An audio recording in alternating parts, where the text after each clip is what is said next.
Hey guys, Crypto here with a Bitcoin video update. This is going to be specifically on Bitcoin. I'm not going to really bother with alts in this update because they are going to kind of react based on what Bitcoin does here. But let's go ahead and talk about Bitcoin, guys. I have been tweeting quite a bit on Twitter, and I've been getting a lot of questions with the recent price action that we have had. And I've been responding to a lot of people, but I keep getting the same questions again. So I wanted to make a quick video update just to talk about a bit of the nuance here that I've been explaining in my tweets. So again, here we are. The last time that I made a video update here on Bitcoin, we were trading right about here, I believe, at 66K, and I was looking for a move down. Again, I had areas of interest marked off here, one of my green zones, and then I said in the last video update that I recorded that if we lose the green zone, then there's a chance that we may come down for what I had in that video labeled as the orange zone, which was kind of the last stand I said before, obviously, we took the range lows. And so I said, if we're going to avoid making another lower low and just put in kind of a higher low like we've done so many times here in the past, then this orange zone should hold. And this local low should mark, we should get a higher low above that somewhere in the orange zone for another leg up to 69K before the actual flush below these range lows. So in that video, I said that if I were to take a long, I would only consider looking for one in the orange zone, because at that point you have a nice risk to reward for a potential long up to the red zone. Anything above that, as I mentioned, I was looking for some lower time frame PA to develop that would allow me to enter a long with a bit more well-defined risk, and I wasn't able to do that. So I did not enter any longs into Bitcoin until we hit the orange zone. And I did enter a long in orange, and I got stopped out on this little move down here. Now, there's a good chance that based on this low time frame PA, that might have been the low. I might have just gotten stopped out, and we may continue up from here. And if that's the case, that's fine. I'll look for an entry on the way up if I can find one. But the reason that I say that is because we have now officially moved below these significant lows here. That being said, we have not seen any follow through. We went below here on like a 5-minute candle. Yeah, a 5-minute candle, and then immediately closed back above. Okay. So what that tells us is that not much really happened here in terms of liquidations or a flush. And if we look at open interest, we can kind of further validate that. Here's open interest on Velo data, of course. And if we look at open interest, as I pointed out on Twitter, we had a serious, significant rise, a relatively significant rise. I say relatively because some were quick to point out that open interest is still very, very low relative to what it has been at over the course of the cycle, the lows, right? And again, that's why I say relative, because again, these ranges of open interest are important, not necessarily on the higher time frame picture like this. Well, it is important here, but what we're focusing on is within the range that we've been in, which is essentially the price action from March 5th till now. We're looking at open interest within that range. And so you can see here that open interest was kind of oscillating. We got this big flush, and now we have what is essentially like a smaller range right here. Within this smaller range, you can see here open interest remained relatively the same, kind of inched up a little bit here, but we got a really significant spike relative to prior rises in open interest right here on this move down. Okay, what that tells me is that within this smaller range that we've been chopping in, we have a lot of positioning on this leg down. And if I zoom in here even further, you can see here, this is the leg that we're talking about, right? So we have a lot of longs and shorts positioned on this move down from 64 to 59. And at one point or another, these guys are going to get squeezed. We know they're a combination of longs and shorts because funding is relatively flat. It looks like positive here, but if I zoom out, it's actually quite low. So you can see it's quite low. So funding, I consider this pretty much neutral. And we are still trading at a spot premium, which is obviously bullish on the higher time frames.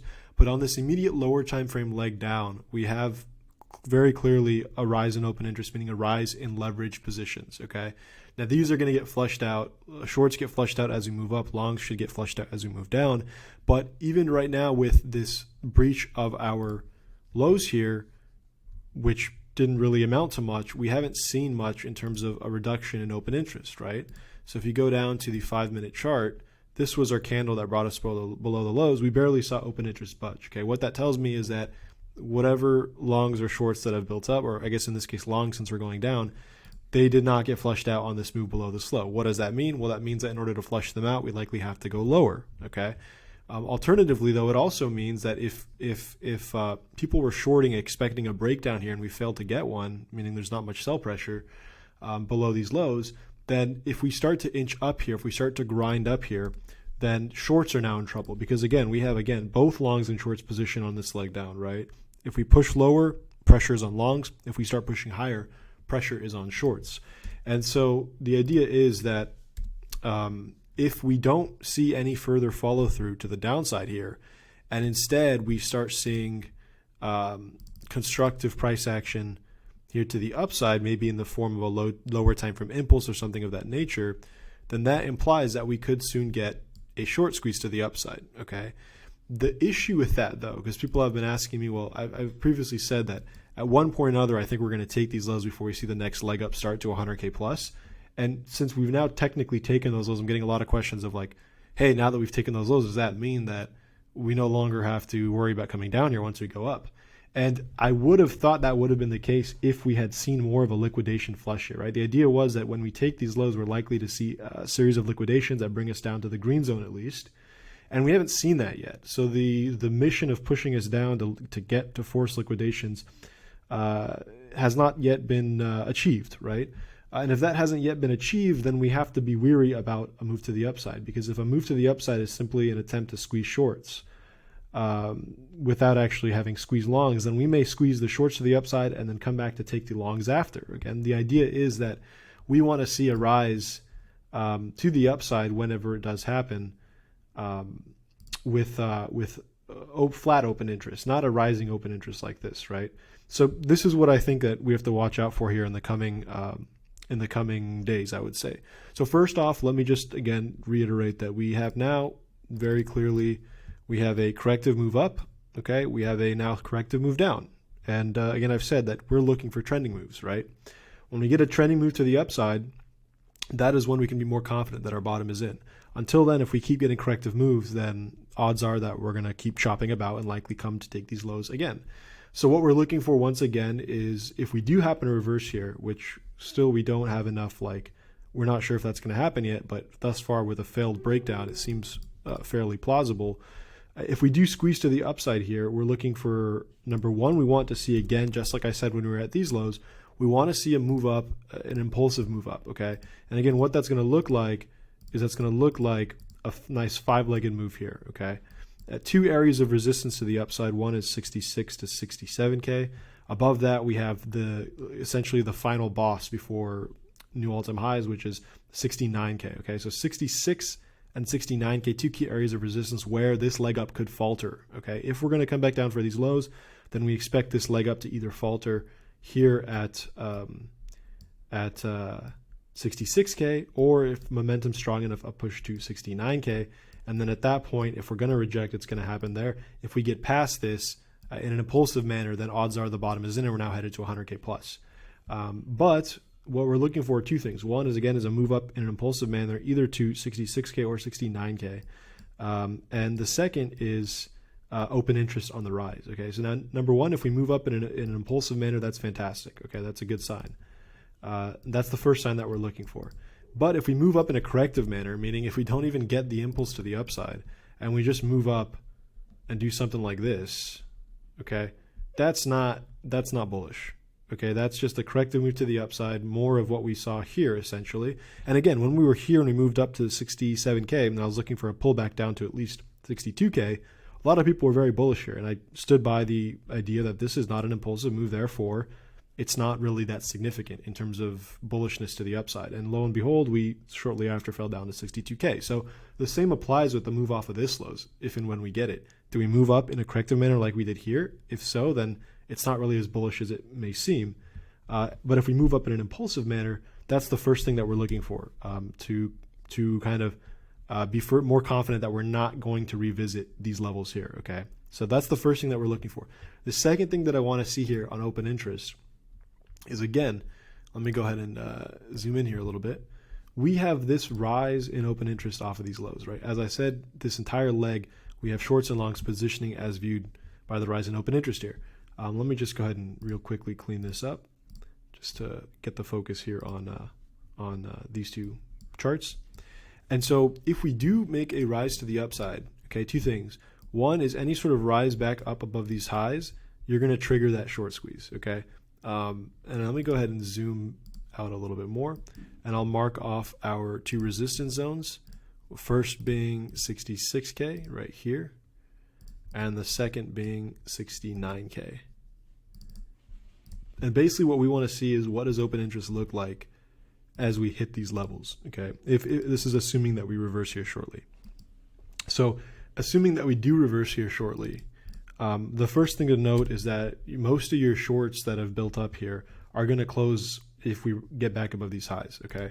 Because that is the local high before we broke down. This is where shorts started building up all throughout here, okay, along with longs, of course. But we have some directional shorts that have built up here where they're going to place their stop losses above this swing high. So at the point where we get above this level here, we're likely to see some reduction in open interest, okay, which is a good thing. And we want to see that reduction in open interest. But if you consider this the local baseline, right, within this amount of time from April 29th to April 30th, in the last 24 hours, you had this much open interest built up.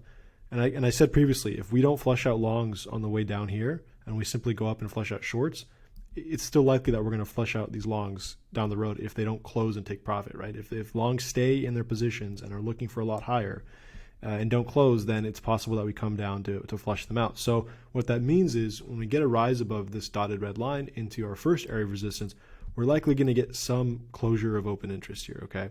We want to see open interest lower than it is now, okay? If open interest for whatever reason is higher than it is now, that's a very bad sign, okay? If it increases on this rise, that's a very bad sign because shorts are going to close here most likely, which means open interest should drop. If it ends up being higher than where it is now, it means we have a bunch more longs that have jumped in on this rise as well, okay? That means not only do you now have longs that have positioned on this move down, but you have longs that have further positioned on this move up and prices at resistance. That means that it's going to be very easy for price to be manipulated back down and cause one hell of a long squeeze.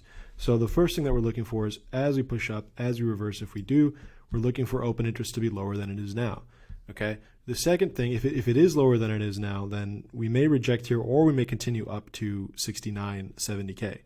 And if we can do that, once again, we're looking for the same thing. At this point, when we get back up above here, most of these shorts that have entered are now going to be out, which means open interest will have dropped, hopefully, significantly. And we're then going to move up. Now, you're either going to get longs that take profits at 70K or even here at 66K, in which case open interest should then almost be fully reset.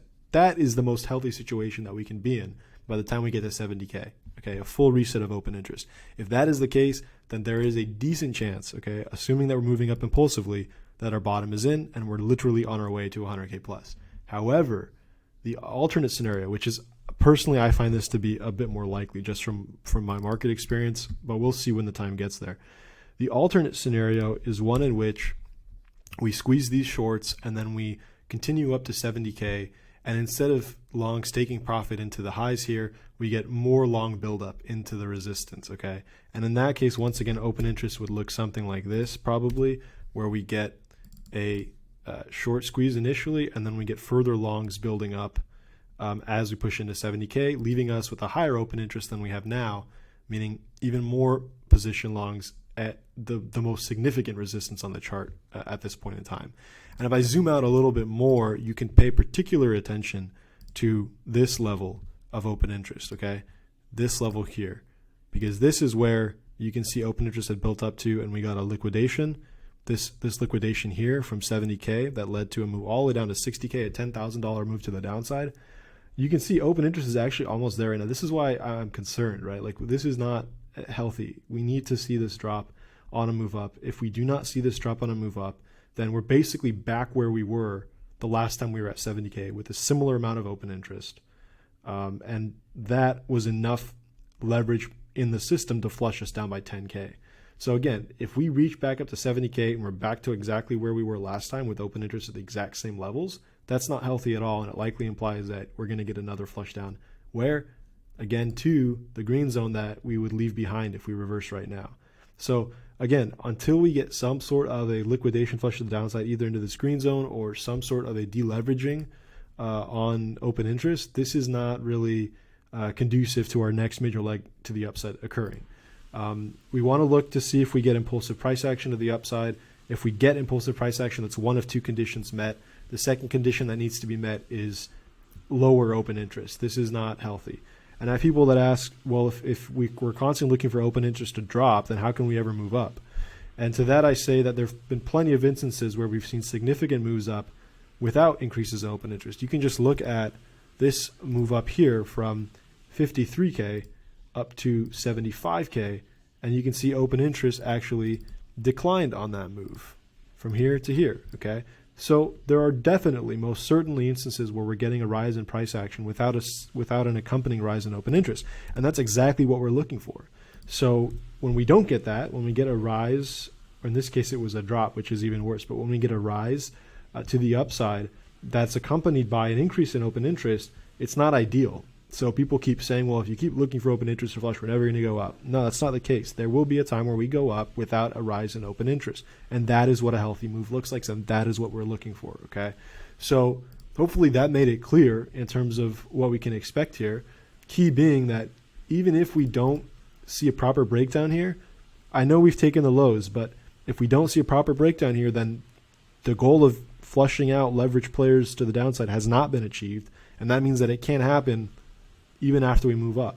The assumption was that when I initially said that if we take these lows now and we get a breakdown, then we don't have to worry about coming here again, the assumption was that we were going to get a proper breakdown, we were going to get a proper liquidation flush into the green zone, and then if we did that, then there'd be no need to revisit this zone on a move up.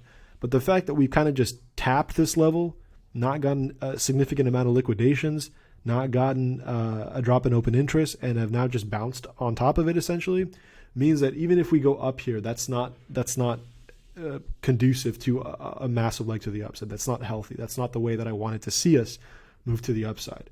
So just be mindful if we do reverse here, as we start pushing up to these levels, the same way that a lot of people are bullish here and not expecting this sort of a drop. Don't get fooled by that. Be mindful of our metrics that I've shared here. And again, for those who don't know, this is Velo data. I recorded a video on YouTube just a few days ago on how to set up your dashboard the way that I have, and I also talked about these indicators in a little bit of depth so you better understand why we look at them. So if you haven't signed up for it yet, it is free to sign up for. You can use the ref link in my bio to sign up, or just go ahead and check my YouTube. I published the video a couple of days ago with details on how to sign up and get you started on Velo. Again, it's free to use.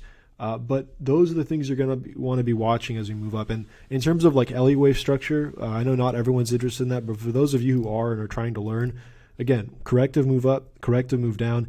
Even if we get an impulse here, what do we know? In Elliott wave terms, that is what we call a expanded flat, right? And that's a corrective move despite us having an impulse here. That's a corrective move, which is why I say we need two conditions on the move up. Not just an impulsive move, but we need an impulsive move with a decrease in open interest, okay? Because even if we get an impulse move, but if we don't get the decrease in open interest, if we get a rise in open interest, then this is probably still just part of a larger corrective move, which means we can expect then another leg down similar to this right here, okay? Which would take us to the green zone once again. So I hope that made sense. I hope it made it clear what I'm looking for on this rise up if we do get it.